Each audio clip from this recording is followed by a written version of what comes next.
Anton Chejov. Consejos a un escritor. Prólogo. Las cartas de Chejov sobre la creación literaria. El escritor ruso Anton Chejov, 1860-1904, ha pasado a la historia de la literatura como cuentista, narrador y dramaturgo. Su trayectoria literaria está marcada, inevitablemente, por su origen humilde. Su abuelo fue un siervo que compró su libertad. Su padre, un pequeño comerciante. Sus estudios de medicina, su condición de enfermo de tuberculosis, enfermedad de la que morirá en 1904 en un hotel de Baden-Weiler. El periodismo, en sus primeros años, y su pasión por el teatro. Chejov se inicia en la literatura cuando todavía era un estudiante de medicina en la Universidad de Moscú. Empieza su carrera literaria escribiendo cuentos breves en revistas satíricas como Oskolki, Añicos y Budilnik, El Despertador, y colaborando en los periódicos con pequeños artículos y reportajes, sobre todo en la Peterburgskaya Gazeta, la Gaceta de Petersburgo, y más tarde en Novoye Vremya, Tiempo Nuevo, dirigido por Alexei Suborin. En estos años, Chejov escribe mucho y rápido. Basta indicar que entre 1883 y 1885 publica, que sepamos, 588 cuentos. En 1884 acaba la carrera de medicina y aparece su primer libro, Сказки Melpomene, Cuentos de Melpomene, que pasa desapercibido. No ocurre lo mismo con Piostrie Raskazi, Cuentos abigarrados, su segundo libro, que ve la luz en 1886 y que llama la atención del literato famoso de la época, Dmitri Grigorovich, el cual escribe a Chejov una carta en la que le reconoce como uno de los mejores escritores de su época y le pide que no malgaste su talento y se dedique a escribir obras serias. La carta de respuesta de Chejov, del 28 de marzo de 1886, representa el comienzo de una segunda etapa en la obra del escritor. En ella elabora más el lenguaje y el estilo. Escribe menos cuentos breves y comienza a escribir lo que hoy llamaríamos novelas cortas. La estepa, una historia aburrida, Mi vida, El pabellón número 6, etc.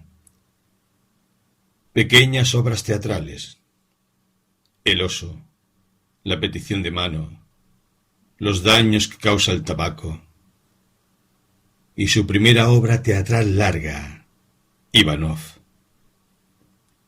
Poco a poco va recibiendo el reconocimiento del público y de la crítica. En 1888 le otorgan el prestigioso premio Pushkin de la Academia de Ciencias por su tercer libro de cuentos, Zumarkei, en el crepúsculo. En 1890 interrumpe su actividad literaria para viajar a la isla de Sajalín, que era entonces el mayor centro penitenciario ruso. De ese viaje publicará en 1892 Ostrov Sajalina, la isla de Sajalín, aunque continúa escribiendo relatos hasta el final de su vida. La dama del perrito, El monje negro, Grosellas, La novia. Dedica, a partir de 1895, gran parte de su labor literaria al Teatro del Arte de Moscú, con el que colabora desde su fundación con Stanislavski y Nemirovich Danchenko, y en donde se representan sus grandes obras teatrales: La gaviota, Tío Vania, Tres hermanas, El jardín de los cerezos. Muere a los 44 años de tuberculosis.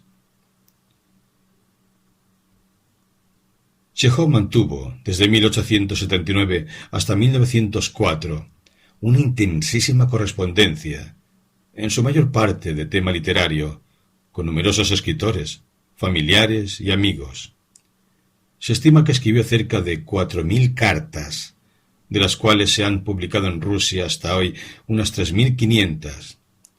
De hecho, en la última edición académica de las obras de Chejov, la dirigida por N. F. Belchikov, en 30 volúmenes entre 1974 y 1983, la correspondencia ocupa 12 volúmenes.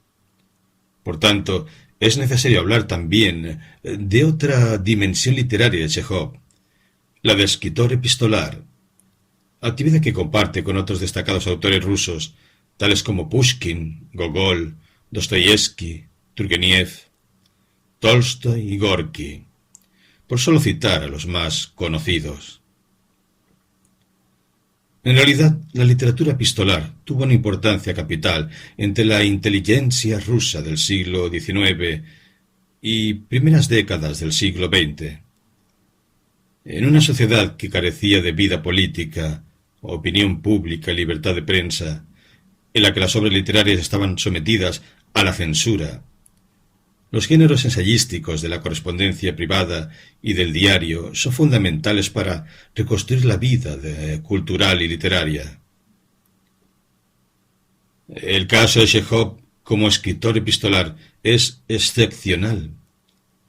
¿Dónde está Chejov? ¿Cuál es la ideología de Chejov? ¿Qué opina Chejov?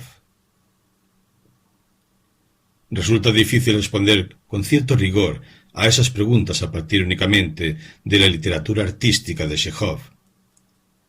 Los cuentos, relatos y obras teatrales, puesto que en ella la imagen del escritor bien se oculta tras la exquisita, fría y distante objetividad que caracteriza la voz del narrador, bien se enmascara ocasionalmente en el monólogo de un personaje, por lo general médico o escritor, pero en ningún caso se muestra abiertamente. Por el contrario, en las cartas de Chejov es siempre Chejov. Dice y escribe lo que piensa, se muestra tal cual es. En este sentido, las cartas permiten conocer al Chejov escritor, al Chejov hombre y al Chejov ciudadano, ya que nos proporcionan valiosísima información sobre la génesis y la interpretación de sus obras, las ideas de Chejov sobre la situación de la Rusia de su tiempo, o su compromiso ético y cívico inquebrantable. Véase las cartas en las que se queja de la censura, defiende la actividad de Zola en el caso Dreyfus, o renuncia al cargo de académico honorario en protesta por la exclusión de Gorky. Además, las cartas sobre literatura de Chejov constituyen, de hecho, una de las principales reflexiones teóricas modernas sobre el cuento, el teatro y la literatura.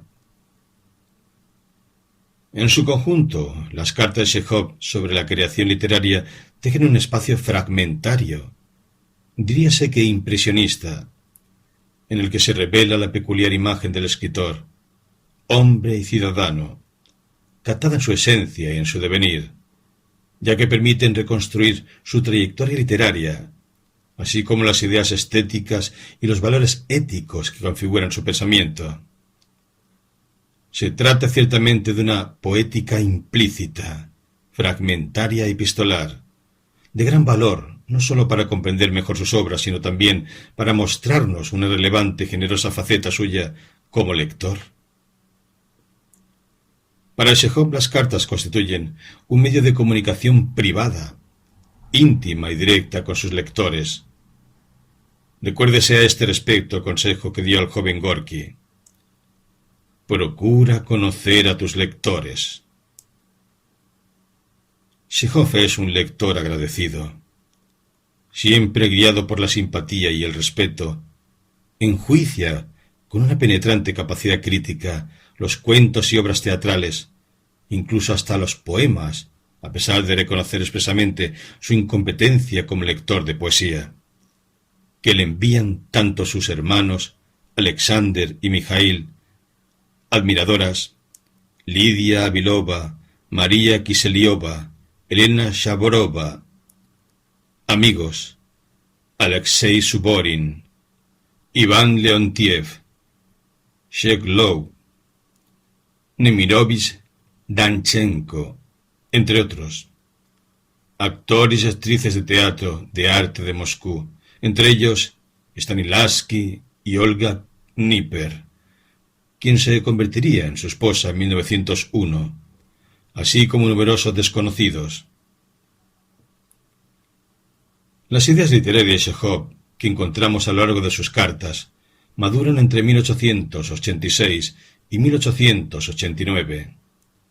Se articulan como una poética realista del cuento, orientada hacia el lector, que luego se expande a la narrativa breve y al teatro. El pensamiento poético de Chejov se fundamenta como poética de la experiencia, cuya finalidad artística consiste en representar verazmente la vida.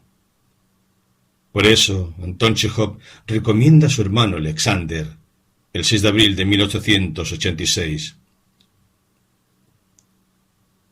No imagines sufrimientos que no hayas experimentado, y no dibujes cuadros que no hayas visto.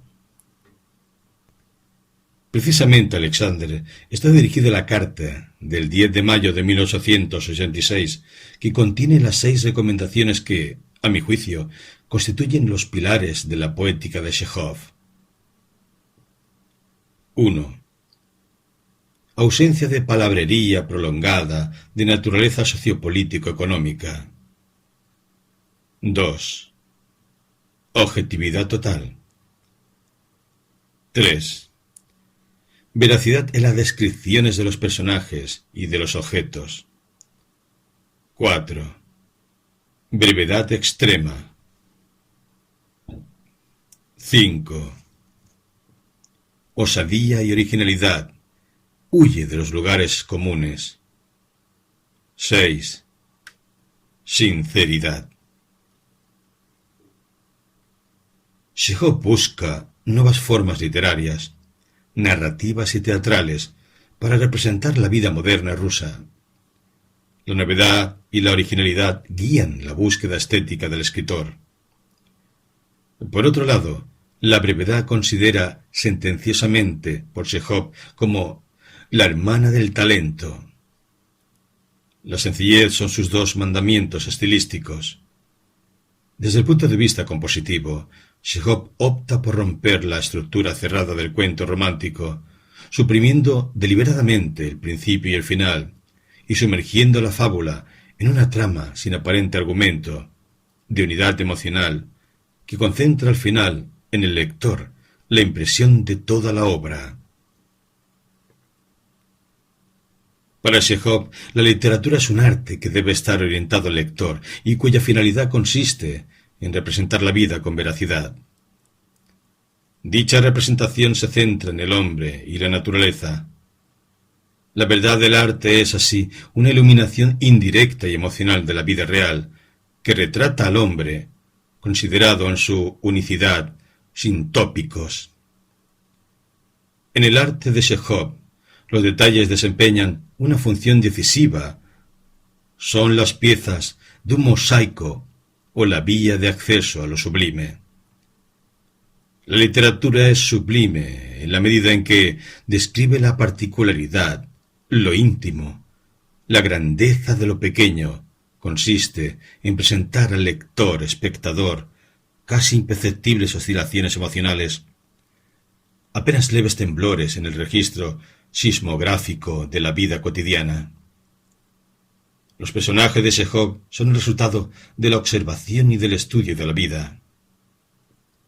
Por eso, precisamente, Chejov considera que el escritor debe renunciar a la subjetividad y convertirse en testigo imparcial, como si fuera un reportero de la vida cotidiana, confiando en que el lector completará los elementos subjetivos que faltan en una obra literaria, llámese esta cuento, relato, novela corta, vodevil o comedia. La presente selección consta de cerca de 200 cartas distribuidas en 3 bloques: cuento, teatro y literatura. Cada bloque se organiza cronológicamente. No se reproducen las cartas completas, sino solo los fragmentos que se refieren a aspectos literarios. Las fechas de las cartas corresponden al calendario gregoriano, vigente en Rusia hasta 1917.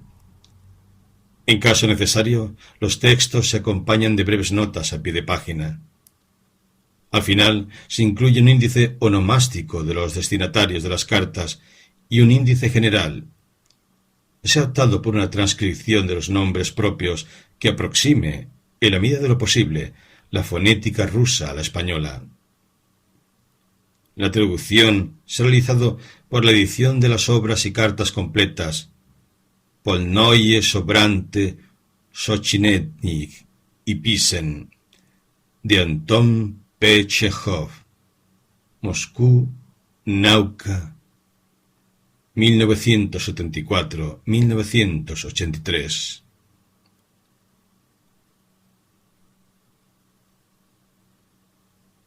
Cartas sobre el cuento. Alexander P. Chejov, Moscú, 20 de febrero de 1883. En tus obras pones énfasis en la morralla. Sin embargo, no has nacido para ser un escritorzuelo subjetivo. Eso no es algo innato, sino adquirido. Renunciar a la subjetividad adquirida es tan fácil como decir que 2 y 2 son 4. Basta con ser un poco más honesto, situarse al margen de todo, no meterse en la piel de los héroes de tu propia novela. Renunciar a uno mismo, aunque sea por media hora. Tienes un cuento en el que un matrimonio joven se pasa el almuerzo besándose, gimiendo. En fin, llueve sobre mojado. No hay ninguna palabra sensata, sino solo placidez. No has escrito para el lector, has escrito porque esa palabrería te resulta agradable. Describe el almuerzo, cómo y qué han comido, cómo es la cocinera, cómo es de trivial tu héroe, satisfecho con su felicidad indolente, cómo es de trivial tu hermana, lo ridícula que resulta en su amor por ese ganso, grasiento y bien alimentado, envuelto en una servilleta. Es verdad que a todos nos gusta ver a personas bien alimentadas y satisfechas, pero para describirlas no basta con contar lo que ellos dicen y cuántas veces se besen. Hace falta algo más. Eliminar la sensación particular que produce la felicidad almibarada en las personas tranquilas. La subjetividad es una cosa horrible. No es buena solo por el hecho de que pone en evidencia al pobre escritor de la cabeza a los pies. Alexander P. Chejov, Moscú, 6 de abril de 1886. Todos los cuentos que me enviaste para que se los entregara a Leikin tienen un fuerte olor a pereza. ¿Los escribiste en un día? De toda esa masa podía elegir un cuento excelente y de talento. Los demás parecen salidos de la pluma de Zibeiz, de Tangarón. Los argumentos son imposibles. Solo un perezoso puede escribir en una revista censurada sobre un pope que bautiza a un niño en una pila bautismal. Un perezoso que no razona, que trabaja de un tirón en balde. ¿Dónde has visto al matrimonio de tu cuento que habla en la comida sobre una ponencia? ¿Y dónde están esas ponencias bajo la luna? Respétate a ti mismo, por amor de Dios. Deja las manos quietas cuando el cerebro esté perezoso. No escribas más de 2 cuentos a la semana. Redúcelos, elabóralos, para que tu trabajo sea realmente un trabajo. No imagines sufrimientos que no hayas experimentado, y no dibujes cuadros que no hayas visto, pues la mentira en un cuento es mucho más aburrida que en una conversación. Recuerda en cada instante que tu pluma y tu talento te serán más necesarios en el futuro que en la actualidad. No los profanes. ¿Has visto al menos alguna cosa que te llevase más tiempo que una noche? Solo el sonámbulo. Te pregunto, ¿acaso escribía el payaso? Claro que no. No y no. Para ti la literatura no constituye un trabajo, pero sí lo es. Si fueras una persona honesta, te sentarías con un cuento de 150 a 200 líneas durante 5 o 7 días. Entonces sí saldría algo. No te reconocerías en tus líneas, así como ahora no te reconoces en un espejo. Ten en cuenta que no estás sobrecargado de trabajos urgentes y que puedes, por tanto, dedicar a una obra algunas noches. Concluyo este sermón con una cita de la carta que he recibido hace unos días de Grigorovich. Para eso hace falta respeto al talento, que es tan raro. Guarde sus impresiones para un trabajo meditado, elaborado, que no haya escrito de un tirón. Enseguida tendrá un premio y se situará en un punto visible a los ojos de las personas sensibles y luego de todo, el público lector. Alexander P. Chejov, Moscú, 10 de mayo de 1886. La ciudad del futuro es un tema espléndido, tanto por su novedad como por su interés. Pienso que, si no te entra pereza, escribirás algo bastante bueno, pero el diablo sabe lo perezoso que eres. La ciudad del futuro será una obra literaria solo con las siguientes condiciones. 1. Ausencia de palabrería prolongada de naturaleza sociopolítico-económica. 2. Objetividad total. 3. Veracidad de las descripciones de los personajes y de los objetos. 4. Brevedad extrema. 5. Osadía y originalidad. Huye de los lugares comunes. 6. Sinceridad. En mi opinión, las descripciones de la naturaleza deben ser muy breves y tener un carácter intencionado. Hay que huir de los lugares comunes del tipo el sol poniente, bañándose en las olas del mar que oscurecía, inundaba todo de oro bermejo, etc. Las golondrinas volando sobre la superficie del agua chillaban alegremente. En las descripciones de la naturaleza hay que recurrir a los pequeños detalles, agrupándolos de manera que después de leerlos, cuando cierres los ojos, surja un cuadro. Por ejemplo, tendrás una noche de luna si escribes que la presa de un molino brillaba como una estrella, un trozo de vidrio de una botella rota y robada, como un globo, la sombra negra de un perro o de un lobo, etc. La naturaleza se animará si no desdeñas usar comparaciones de sus fenómenos con las acciones humanas, etc. En la esfera psíquica, los detalles también son importantes. Que Dios te libre de los lugares comunes. Es mejor evitar describir el estado de ánimo de los héroes. Hay que tratar que se entienda por sus acciones. No hace falta perseguir abundantes personajes. El centro de gravedad debe ser 2. Él y ella. A María V. Kiseliova, Moscú, 29 de septiembre de 1886. Recibí ayer de Alexei Sergeyevich su Raquetas. Lo recibí y enseguida, con una sonrisa maliciosa, le eché un vistazo, me froté las manos y me puse a leerlo. Recibiera más adelante la respuesta a Raquetas. De momento le digo que el cuento está escrito literariamente con viveza, brevedad, relatividad y cercanía. Creo que la respuesta será favorable. El seudónimo Pince-Nez es un acierto. Por supuesto, no hace falta asegurarle que estoy muy contento de ser su agente literario y Cicerón. Este cargo halaga mi vanidad y cumplir con él es tan fácil como cargar con su cubo cuando usted vuelve de pescar. Si le resulta indispensable conocer mis condiciones, permítame exponerlas. Escriba lo máximo que pueda. Escriba, escriba, escriba, hasta que los dedos no aguanten más. En la vida es importante escribir bien. Escriba más, teniendo en cuenta no tanto el desarrollo intelectual de la masa como la circunstancia de que en un primer tiempo le devolverán una buena parte de sus escritos por el hecho de no ser conocida para la pequeña prensa.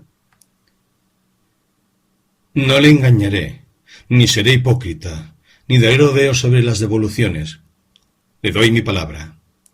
Pero no deje que le importunen, incluso si le devuelven la mitad de sus escritos. Entonces el trabajo será de provecho. Y la vanidad. No la conozco, como usted, aunque hace tiempo que estoy acostumbrado. Escriba sobre diversos temas, cómicos y serios, buenos y malos. Haga cuentos, menudencias, chistes, agudezas, calambures, etc.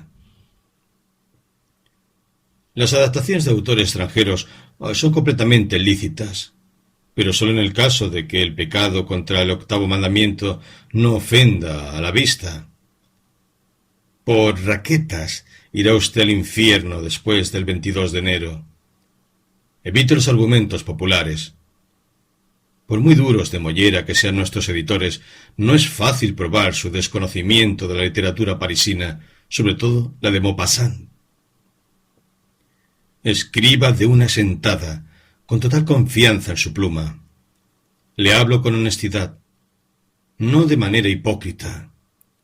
El 80% de los editores de la pequeña prensa no son nada comparados con usted. La brevedad es reconocida en la pequeña prensa como la primera virtud.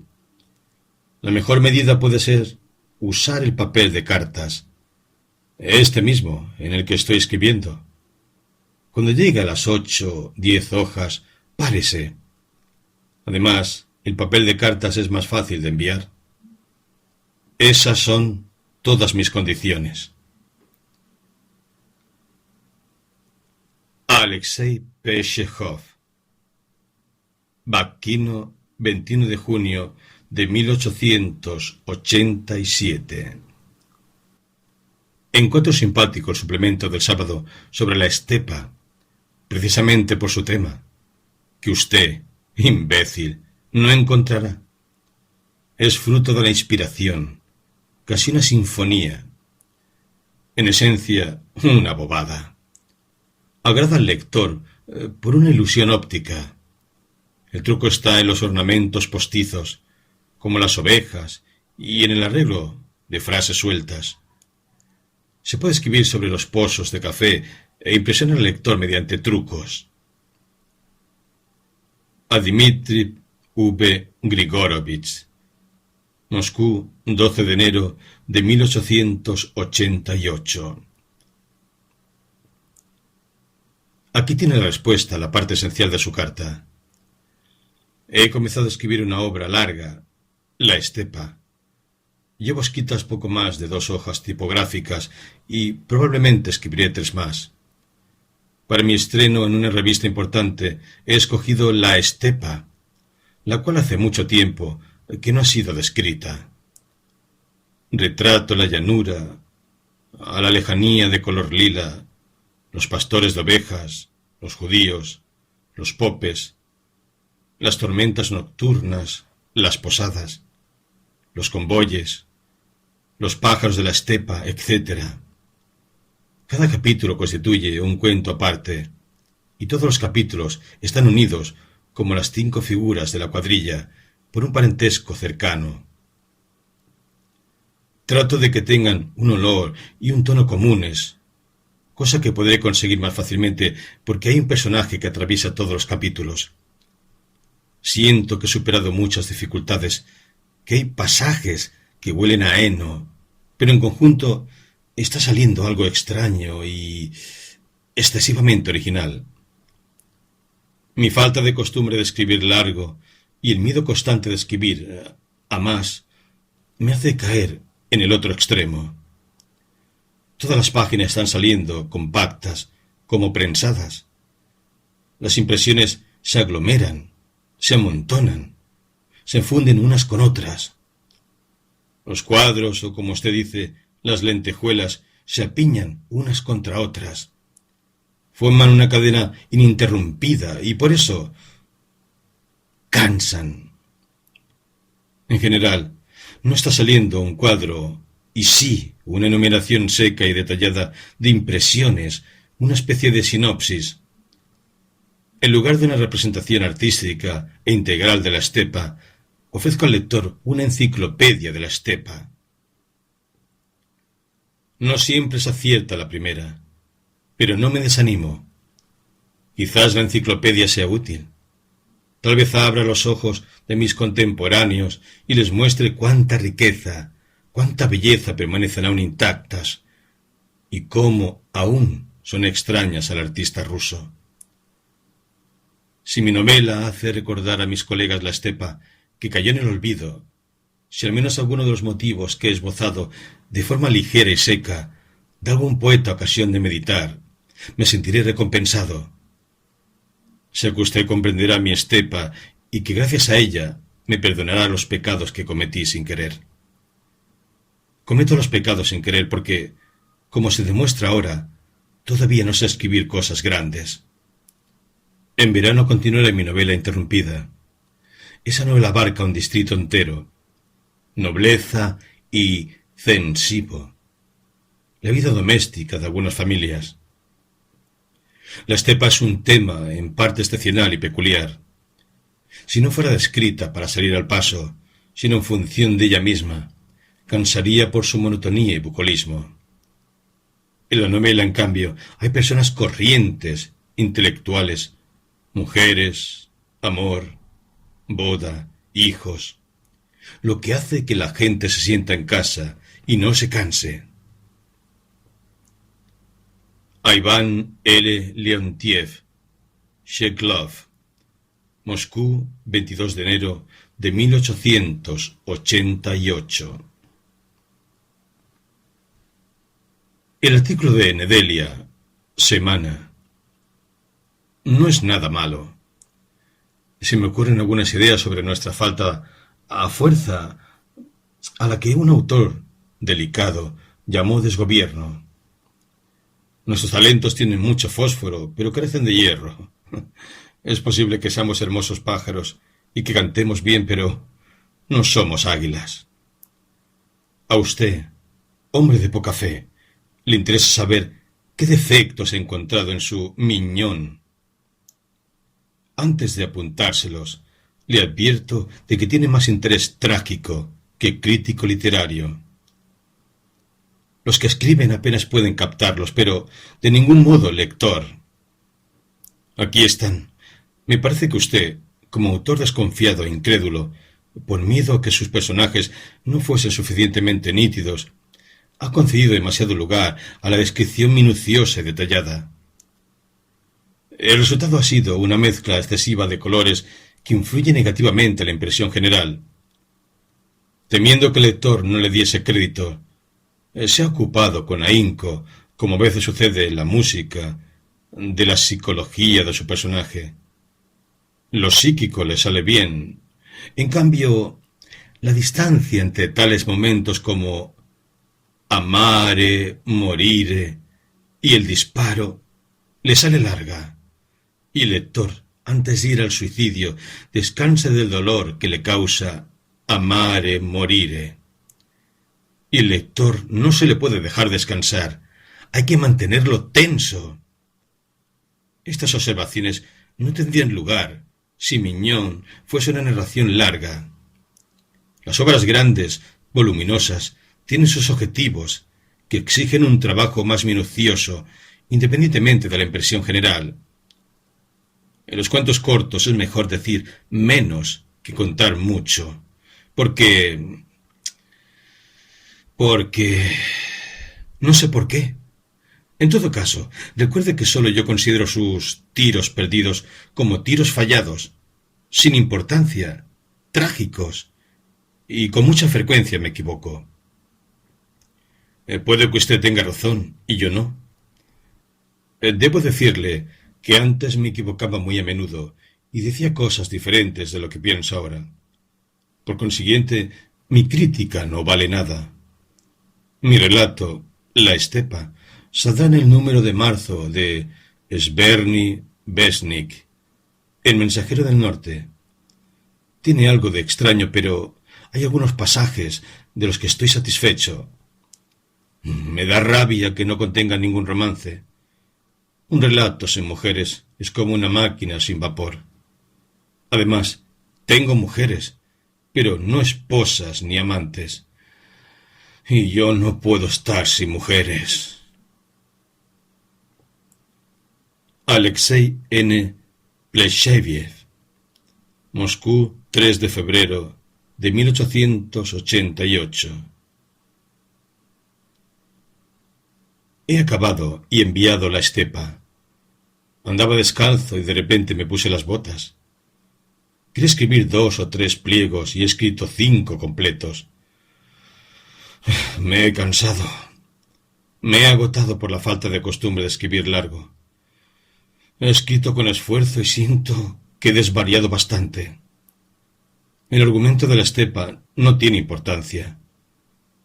Si tiene al menos un poco de éxito, la tomaré como base para una narración más extensa y la continuaré. Usted verá en ella más de una figura que merezca la atención y una representación más amplia.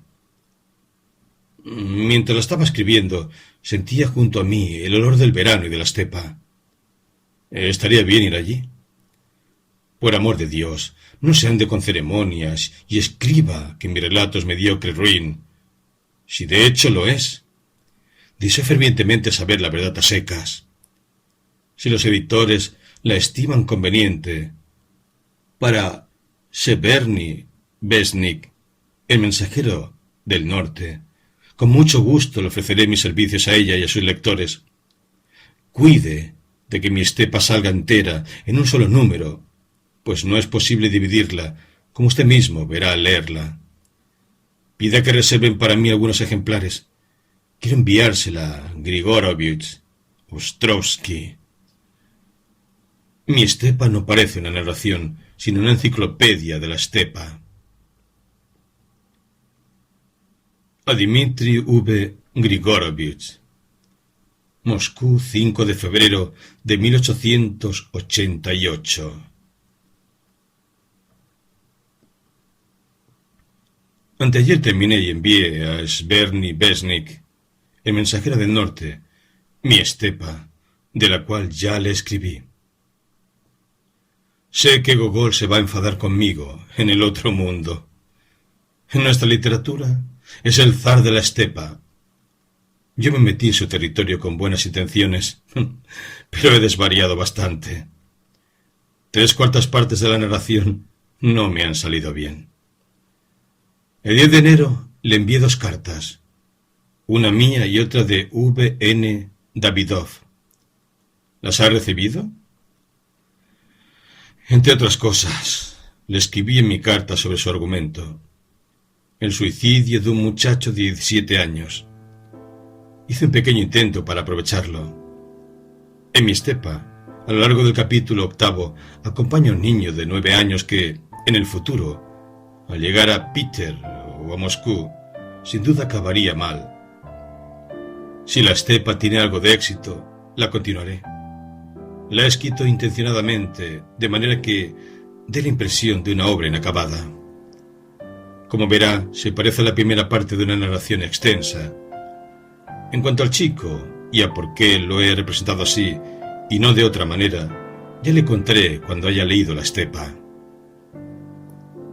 No sé si le he comprendido. El suicidio de un joven ruso es un fenómeno específico, desconocido en Europa.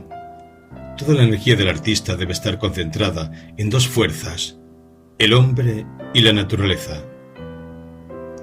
Por un lado, la debilidad física, el nerviosismo, la pubertad precoz, la sed ardiente de vida y verdad, los sueños de una actividad vasta, como la estepa, el análisis inquieto, la pobreza de conocimientos junto al amplio vuelo del pensamiento.